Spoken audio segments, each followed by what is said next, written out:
زدني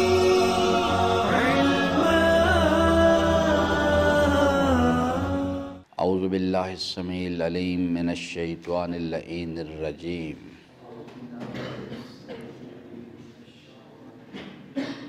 بسم اللہ الرحمن الرحیم اللہ ولی الذین آمنوا یخرجہم من الظلمات الی النور والذین کفروا اولیاؤہم الطاغوت یخرجونہم من النور الی الظلمات اولئک اصحاب النار ہم فیہا خالدون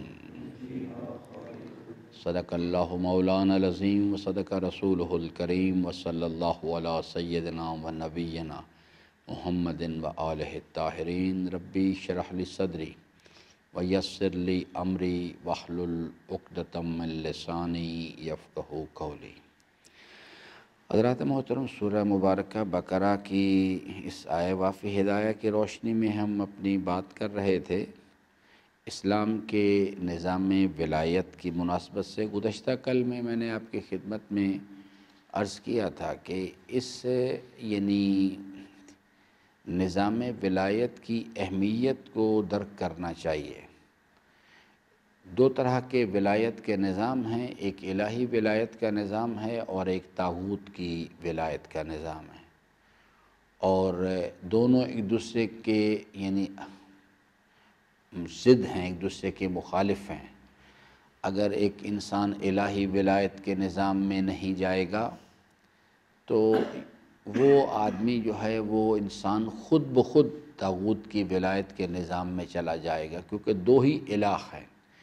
ایک اللہ تبارک و تعالیٰ کو قرآن کریم الہ کے طور پہ پیش کرتا ہے، اور اس کی دلیل جو ہے وہ جو ہے اسی آیت الکرسی میں کہ چونکہ اللہ تعالیٰ اس شان کا مالک ہے کہ الحی القیوم لا تاخذہ سنۃ ولا نوم، تو اس واسطے اللہ تبارک و تعالیٰ کے سوا شان الوہیت کسی کے لیے زیبا نہیں۔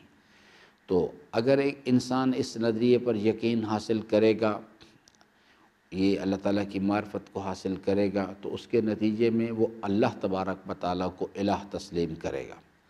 جب اللہ تبارک و تعالیٰ کو الہ تسلیم کرے گا تو اس کے نتیجے میں وہ یعنی الہی وہ جو نظام ہے اس کو ظلمات سے، نفس کی خواہشات کی پیروی سے نکالے گا اور اللہ کی فرما برداری کے راستے کے نور کے راستے کی طرف لے جائے گا۔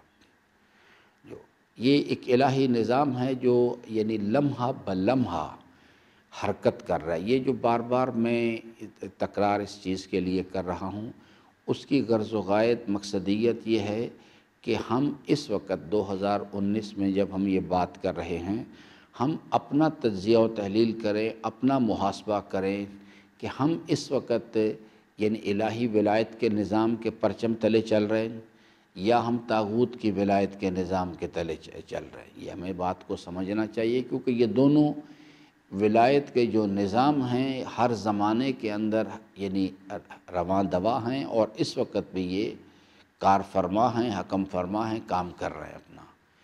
اور ایک انسان جو ہے اگر وہ الہی ولایت کے نظام کی طرف نہیں جائے گا تو یہ اس کو بہرحال طاغوت کے کیونکہ یا وہ اللہ کو الہ تسلیم کرے گا تو اس کے نتیجے میں ان راہوں کی طرف جائے گا جس کو کہا جاتا ہے کہ اگر وہ اس نظریے پر یقین پیدا کرتا ہے کہ الحمدللہ رب العالمین، تو اس کی زندگی کے اندر یہ ایاک نعبد کا راستہ جو ہے وہ کھل جائے گا۔ لیکن اگر وہ اللہ تبارک و تعالیٰ کو الہ تسلیم نہیں کرتا، لا الہ الا اللہ کا نظریہ جو ہے وہ اس کو عملی زندگی میں یقین پیدا کرنے میں کامیاب نہیں ہوتا، تو دوسرا الہ نفس ہے پھر انسان کا۔ ذاتی حیثیت میں، باطنی کیفیات میں انسان کا نفس ہے، اور اجتماعی زندگی میں وہ تمام نفس پرست حضرات جن کو قرآن کریم اپنی اصطلاح میں طاغوت کہتا ہے، وہ چاہے وہ سیاسی طاغوت ہوں یا وہ مذہبی اور علمی و عبادی طاغوت ہوں یا وہ مالی طاغوت ہوں، انسان بہرحال ان کو الہ بنائے گا، کیونکہ الہ جیسا میں عرض کر چکا ہوں کہ انسان کی زندگی کی ضرورت ہے بہرحال یہ۔ تو یہ جو اس وقت میں بار بار عرض کر رہا ہوں اس چیز کے لیے، یہ اس وقت کے لیے ہے، یعنی یہ آیات کریمہ جو ہیں یہ ہمیں دعوت فکر دے رہی ہیں کہ ہم اپنے آپ کو پلیس کریں، ہم اپنے آپ کو دیکھیں، اس واسطے کہ نتیجہ جو ہے وہ بڑا خطرناک ہے۔ والذین کفروا اولیاؤہم الطاغوت یخرجونہم من النور الی الظلمات اولئک اصحاب النار، یہ ہے النتیجہ، کہ اینڈ آف دا ڈے جا کے جب رزلٹ نکلے گا تو یہ لوگ جو ہیں یہ فلاح و کامیابی سے ہمکنار نہیں ہوں گے، بلکہ یہ اہل خسارہ ہیں۔ اولئک اصحاب النار، یہ اہل جہنم ہیں، ہم فیہا خالدون، اور اس میں ہمیشہ ہمیش کے لیے رہیں گے۔ تو ٹائم لائن بڑی مختصر سی ہے ہر انسان کے پاس۔ آج سے 100 سال پہلے چلے جائیں یا 150 سال پہلے چلے جائیں تو شاید ہی روئے زمین پر کوئی آدمی آپ کو ملے جو کہ اس وقت یعنی وہ زندگی بسر کر رہا تھا اور آج بھی، وہ سب کے سب اس الہی نظام کے تحت انہوں نے سفر کیا۔ خلق الموت والحیات لیبلوکم ایکم احسن عملا، وہ آئے، ان کے لیے بھی وہی اندازہ مقرر کیا گیا تھا، ان کے لیے ایک ابتدا مقرر کی گئی تھی، ایک انتہا۔ اس سے یعنی کیا مراد ہے کہ ان کے لیے ایک باقاعدہ طور پہ ایک ٹائم لائن تھی کہ اس وقت سے لے کے اس وقت تک ڈسٹینس ٹریولڈ، ایک ابتدا، سفر کی ابتدا کا پوائنٹ تھا، ایک انتہا کا پوائنٹ تھا، ٹائم لائن کے حوالے سے بھی اور ڈسٹینس ٹریولڈ کے۔ اسی طرح سے ان دو انتہاؤں کے درمیان ان کا رزق معین تھا کہ انسان جو ہے، حضرت فرماتے ہیں کہ انسان کا رزق اور موت ایک رفتار سے اس کا پیچھا کرتے ہیں، انسان کو وہ چیز کھینچ کے وہاں لے کے جاتی ہے اس چیز کے لیے۔ وہ اکارڈنگلی انہوں نے آئے، ایک اختیار ان کے پاس تھا کہ انہوں نے انجام کار کدھر جانا ہے، موت ان کو کون سا ذائقہ چکھائے گی، آگے قبر کی منزل میں کیا چیز انتظار کر رہی ہے، وہ ڈیپینڈ کر رہا تھا کہ جی اس موت و حیات کی دیواروں کے درمیان بند کیا گیا، عمل کیا کیا، کل نفس بما کسبت رہینہ۔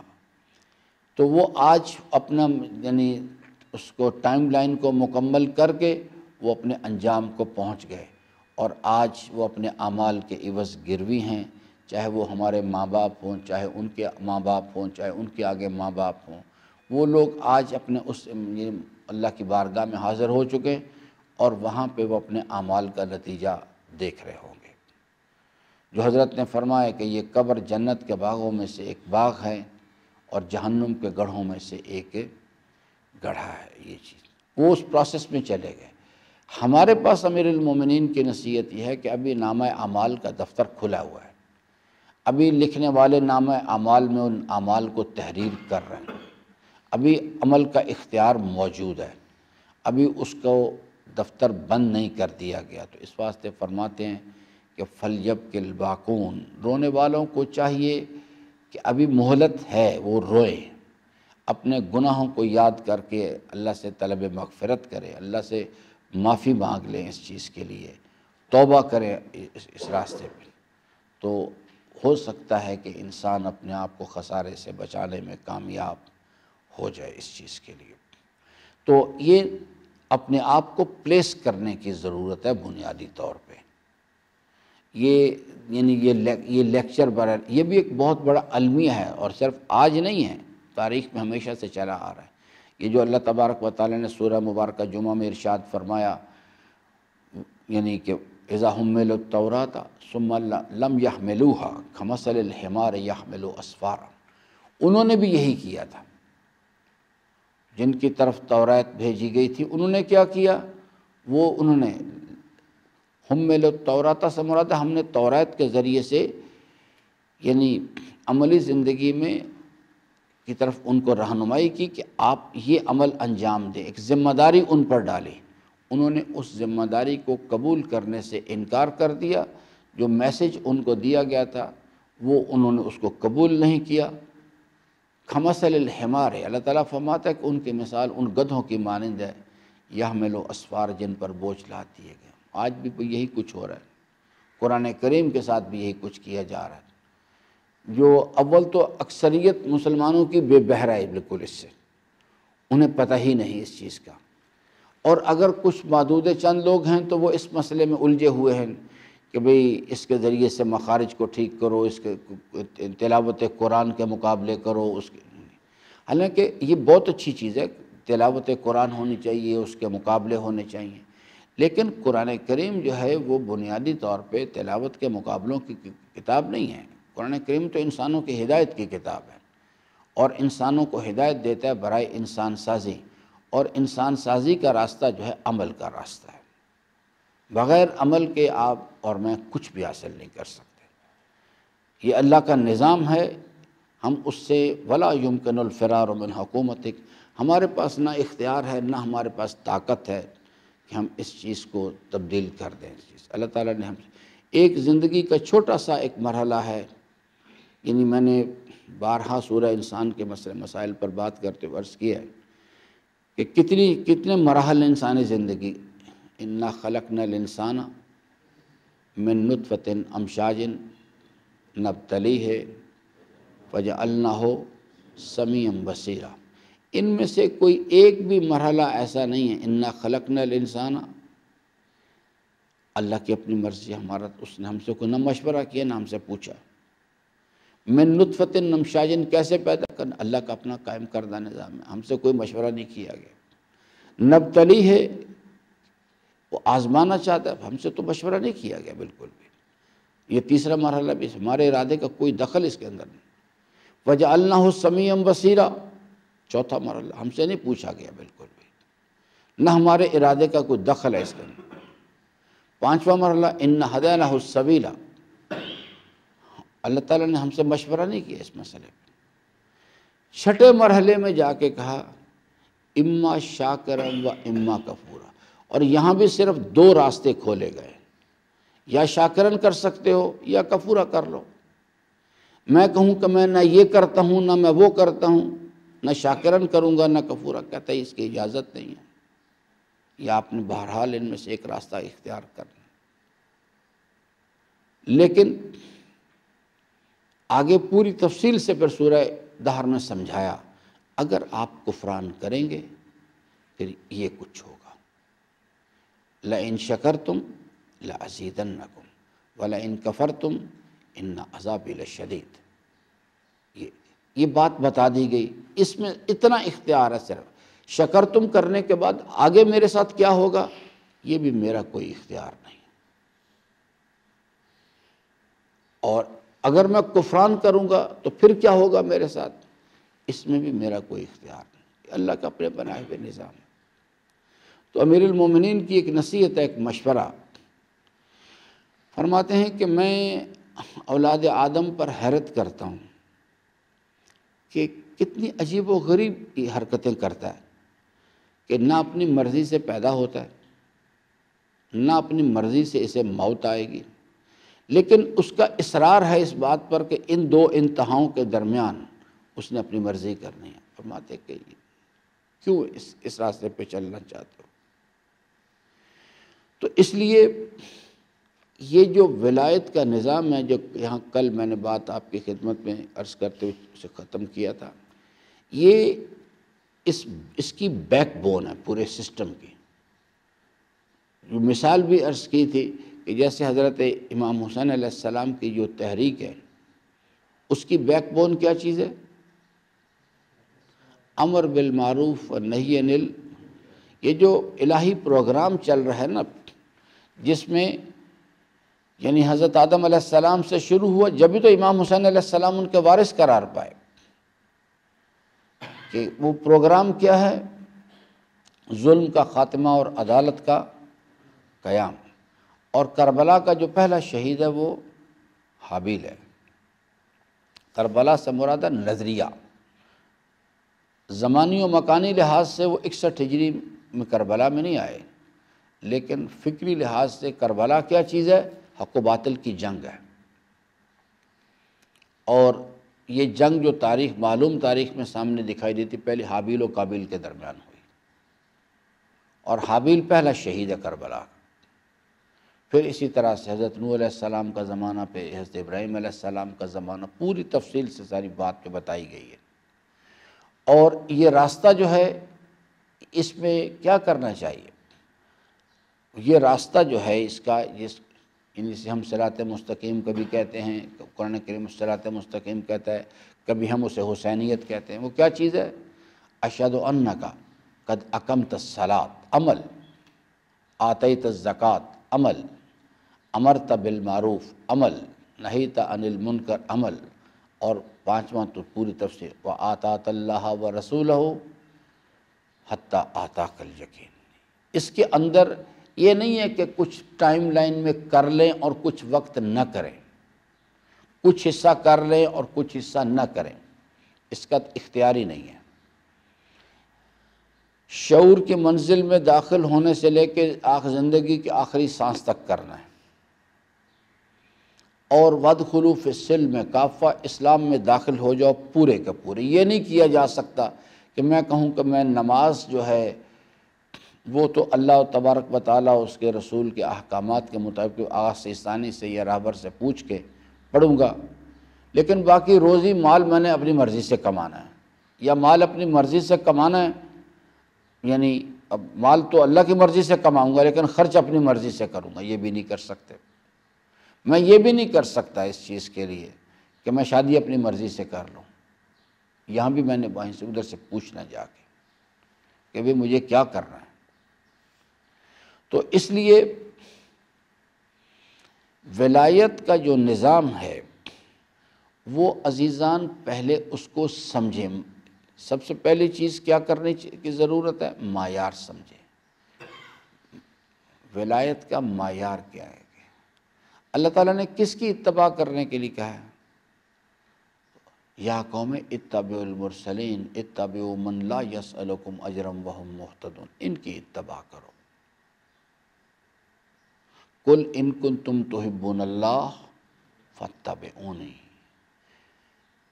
دونوں طرف محبت کا ذکر کیا ہے۔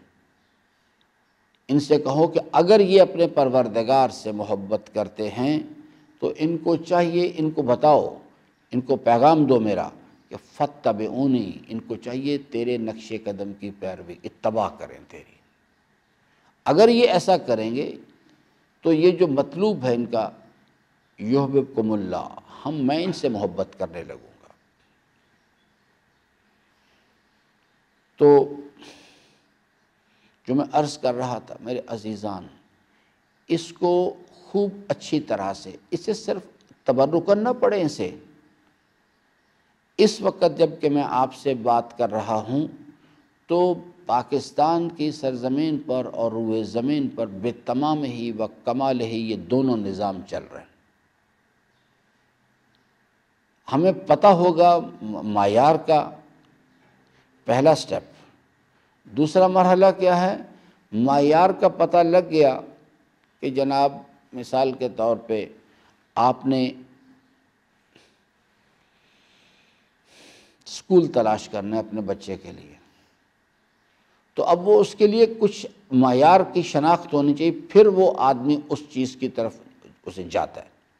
پھر اسے پتہ لگے گا، صحیح اسکول کا معیار پتہ ہوگا تو پھر دیکھے گا کہ یہ مورگا کے علاقے میں یہ 10 یا 15 اسکول ہیں، ان میں سے کون سا اس معیار پہ پورا اترتا ہے۔ پھر تیسرے مرحلے میں جب میں اس کی شناخت، مصداق کی شناخت کر لوں گا، پھر جاؤں گا بچے کو لے کے وہاں پہ۔ یہ بھی یہاں بھی اسی طرح سے پہلے مرحلے میں معیار پتہ ہونا چاہیے،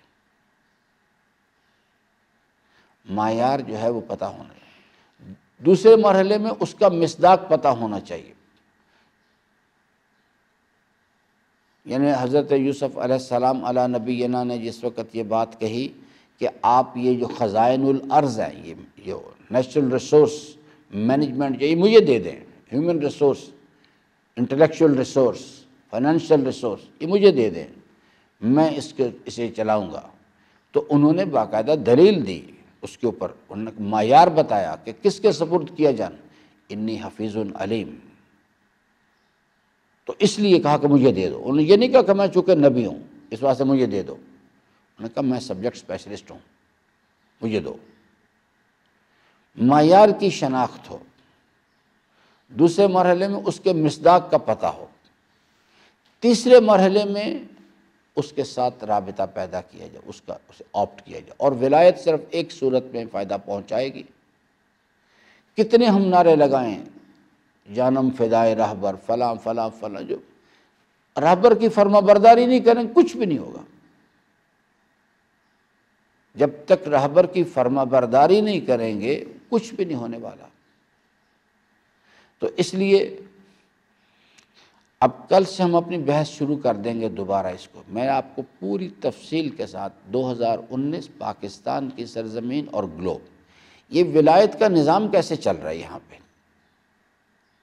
یہ جو تینوں مراحل ہیں نا یہ، اور اس کے عملی مصادیق کون ہیں، اسلامی تحریک کس طرح سے، کیوں اس میں بار بار گڑبڑ آ رہی ہے، اور طاغوت کیا چیز ہے، طاغوت کا نظام اس وقت کیسے کام کر رہا ہے یہاں پہ، اور کس طرح سے وہ اپنے فالورز کو نور سے یعنی اللہ کی فرما برداری کے راستے سے نکال کے، یعنی دنیا ظاہری کے اندر جہالت کے تاریک اندھیروں میں، نفس کی خواہشات کی پیروی کے راستے میں، اور انجام کار جہنم کی طرف ہونے ہیں، کیونکہ اللہ تعالیٰ نے رزلٹ کیا نکالا ہے، اولئک اصحاب النار ہم فیہا خالدون۔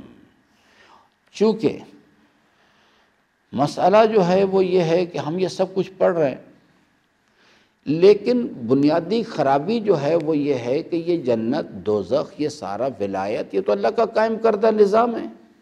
جس آدمی کا اللہ پر ہی ایمان نہیں ہے، یاد رکھیے گا اس معاشرے کا سب سے بڑا مسئلہ، اس معاشرے کا اللہ، اس معاشرے کی اکثریت جو یعنی چاہے وہ یہودی ہے وہ بھی اللہ کو مانتے ہیں، عیسائی بھی اللہ کو مانتے ہیں، مسلمان بھی اللہ کو مانتے ہیں، ادیان آسمانی کے ماننے والے لوگ ہیں، ان کی اکثریت اس مسئلے میں شک میں پڑی ہوئی ہے، اللہ ہے بھی کہ نہیں۔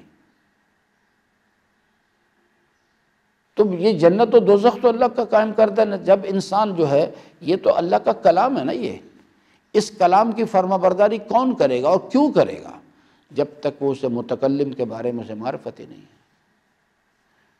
مجھے یاد ہے کافی عرصہ پہلے یہی بحث ہو رہی تھی، تو میں نے اس وقت بھی عرض کیا تھا کہ دو آدمی، ایک ملک ریاض ہے، ایک ہمارا برادر برات حسین ہے۔ برات حسین ایک اعلان کرتا ہے آ کے یہاں پہ جمعہ والے دن کہ جناب کل صبح جو حضرات یعنی یہاں اذان فجر سے پہلے یہاں آ کے لائن میں کھڑے ہو جائیں گے، میں ان کو 10-10 لاکھ روپے دوں گا۔ اور دوسری طرف ملک ریاض بھی اعلان کرتا ہے۔ تو لوگ کس کی بات پر اعتماد کریں گے؟ کیوں جناب، کس پر اعتماد کریں گے؟ ملک ریاض کی بات۔ وہ چاہے یعنی وہ برات حسین کتنا چیختا رہے، وہ کہا بھئی یہ 10 لاکھ اس کے اپنے پاس ہی نہیں ہے، یہ کیسے دے گا، یہ کیسے دے سکتا ہے؟ تو اگر ملک ریاض، تو لوگوں کو پتہ ہے اس کے پاس تو 10 لاکھ کیا 10 ارب، اس کے پاس 100 ارب سے بھی زیادہ ہے، یہ دے سکتا ہے۔ تو ملک ریاض کی بات پر اگر لوگوں کو یعنی یہ انہیں یقین ہوگا کہ ہے اس کے پاس، دوسرا یہ بھی یقین ہو کہ یہ دے دے گا، اپنا وعدہ خلافی نہیں کرے گا، دونوں چیزیں قرآن میں پڑھ لیں، اللہ تعالیٰ اپنے بارے میں بار بار سمجھاتا ہے یہ بات ہے۔ اگر وہ دو چیزوں کا یقین آ جائے کہ یہ جناب اس کے پاس یہ 10 لاکھ روپے کے وسائل بھی ہیں، اور دوسرا یہ وعدہ خلافی نہیں کرے گا، دے دے گا، یہاں آپ دیکھیے یہاں ہماری مسجد کے گیٹ سے لے کے صدر تک لائن لگی ہوئی ہوگی، وہ لوگ جنہوں نے کبھی مسجد کی شکل نہیں دیکھی وہ بھی لائن میں لگے ہوئے ہوں گے، کیونکہ اس مفاد کا یقین ہے۔ برات حسین کتنا چیختا رہے، یہ اللہ کا کلام ہے، جب تک وہ متکلم کہتا ہے میں اپنی رضا کی جنتوں میں لے جاؤں گا، ہمیں متکلم کے وجود میں شک میں پڑے ہوئے ہیں، تو وہ اس کی جنتوں میں کے بارے میں کون اعتقاد کرے گا؟ یہ اصل راز ہے خرابی کا۔ یہ ہم اسے چومتے ہیں، چاٹتے ہیں، سب کچھ کرتے ہیں، لیکن ہم اس کو یعنی جو کچھ یہ علم اس لیے کہ اس میں یعنی یہ کلام ہے، اس کا جو متکلم ہے، ہمیں اس کے بارے میں یقین حاصل نہیں ہے، اللہ ہے بھی کہ نہیں۔ اگر یقین ہوتا، اس کے نظام کا یقین ہوتا تو مجال ہے اس چیز کے لیے۔ ہم حر کی طرح نکلتے، طوفان کی طرح جاتے ہو، ولو ہماری گردن لوگ اتار دیتے، کہتے سوال ہی پیدا نہیں۔ جب اس کو کہا کہ اس نے کہا ممکن نہیں ہے، آپ مجھے جہنم میں دھکا دینا چاہتے ہیں؟ اس طرح سے انسان نکل کے آتا ہے۔ پھر زہیر ابن کین کی طرح بادشاہت ہے، قبیلہ، مال، نوکر، چاکر، سب ایک طرف پھینکے، چلو بھائی چلو، ادھر چلو، کدھر چلو، ادھر موت ہے۔ کیوں؟ اس متکلم کے قول کا نظام کا یقین انسان کے پاس اس کو حرکت دے گا۔ انشاءاللہ عزیزاً، اللہ تعالیٰ سے امیدوار ہوں کہ اللہ تبارک و تعالیٰ ہم سب کو اپنے رضا کی راہیں جو ہیں ان کو شناخت کرنے اور ان پر عمل پیرا ہونے کی توفیق عطا فرمائے۔ میں ایک آخری جملہ عرض کر دوں، باقی عمل تو چھوڑیں، یہاں خیالات آتے ہیں نا، خیال آتے ہیں، کیوں ساجد صاحب آتے ہیں نا، انسان کو اللہ تعالیٰ کے حضور کا اور اس کے جلال و جمال کا یقین حاصل ہو جائے، یہاں خیال اللہ کی نافرمانی کا سوچ داخل نہیں ہو سکتی، کبھی آپ داخل نہیں ہو سکتی اگر انسان کو اللہ تعالیٰ کے جلال و جمال کا یقین حاصل ہو جائے تو۔ درود پڑھ لیجیے محمد والے۔